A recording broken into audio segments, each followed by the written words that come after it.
అందరికీ నమస్కారం. లక్కీ ఛానల్‌కి స్వాగతం. ఈరోజు మనము భారత కథలోని మృత సంజీవని అనే అంశమును మరియు కచ దేవయానుల గురించి తెలుసుకుందాము. మృత సంజీవని అనగా చనిపోయినా లేదో మరణించిన వారిని బ్రతికించగలిగేది. లక్ష్యం ఎంత గొప్పదో అది సాధించడానికి ఎన్నుకున్న మార్గం కూడా అంత గొప్పగా ఉండాలి.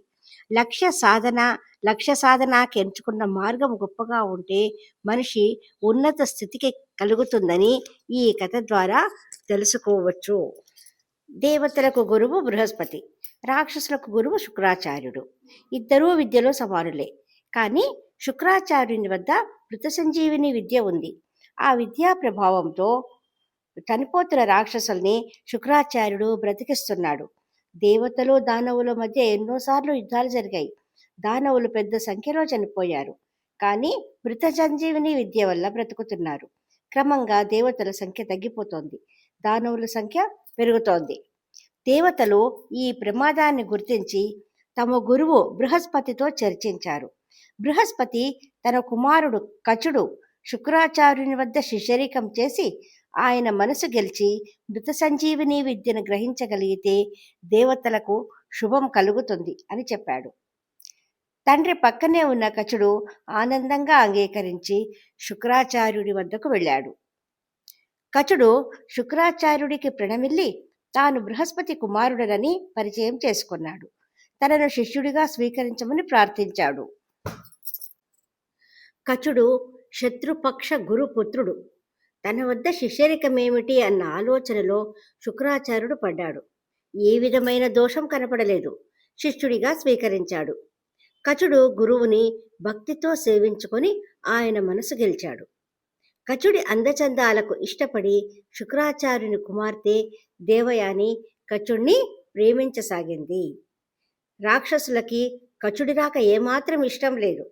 శుక్రాచార్యుడు కచుడి మీద చూపించే అభిమానము, దేవయాని మీద చూపించే మక్కువ గమనిస్తున్న రాక్షసులకి ఆగ్రహం తెప్పించాయి. ఒకనాడు అడవిలో కచుడిని నరికివేశారు. ఎంతసేపటికి కచుడు తిరిగి ఆశ్రమానికి రాకపోవడంతో దేవయాని ఆందోళన పడి తండ్రికి చెప్పింది.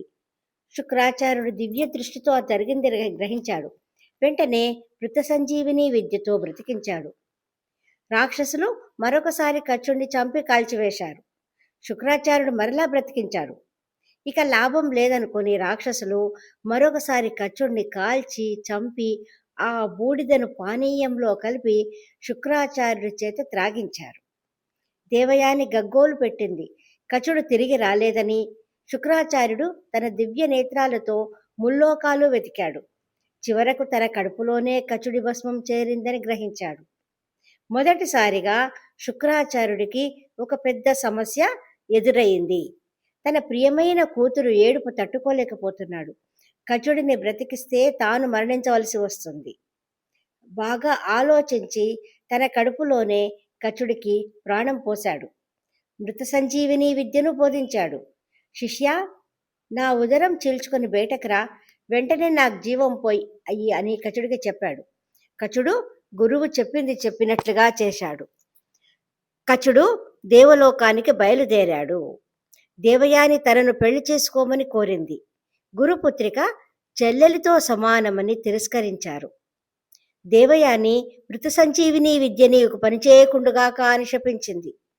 కచుడు ప్రశాంతంగా, అట్లాగే దేవయాని, నీ శాపం నిజమగుగాక, కానీ నేను ఉపదేశించిన వారికి 1000 రెట్లు ఫలితమిస్తుంది. ఇది నా వాకు అన్నాడు. ఎంతో తపస్సు చేసి ఆ తపశ్శక్తిని ఇలా అధర్మ మార్గంలో వ్యయం చేసుకున్నావు. కావున ఋషి వంశాలలో వారెవ్వరూ నిన్ను వివాహం చేసుకోనకుండుగాక అని కచుడు ప్రతిశాపమిచ్చి వెళ్ళాడు. ఈ కథలో కచుడు మార్గనిర్దేశం చేశాడు. ధైర్యంగా రాక్షస లోకానికి వెళ్ళి తాను బృహస్పతి పుత్రుడనని చెప్పుకుని వినయ విధేయతలతో భక్తి శ్రద్ధలతో గురువును సేవించుకున్నాడు. దీక్షగా తన లక్ష్యాన్ని సాధించాడు. కోరి వచ్చిన అందాల రాసి దేవయాని కేవలం ధర్మం కాదని తిరస్కరించాడు. కచుడి వలన దేవలోకం దానవులపై విజయాన్ని, ఆధిక్యాన్ని సాధించగలిగింది. కాబట్టి మనం కూడా మన లక్ష్యాన్ని ఎంచుకుందాము, ధర్మాన్ని పాటిద్దాము, విజయాన్ని పొందుదాము. ఈ కథ కనుక నచ్చినట్టయితే లైక్ చేయండి, షేర్ చేయండి, సబ్స్క్రైబ్ చేయండి. ఇటువంటి మంచి కథతో మళ్ళీ కలుసుకుందాము. Thank you. సెలవు.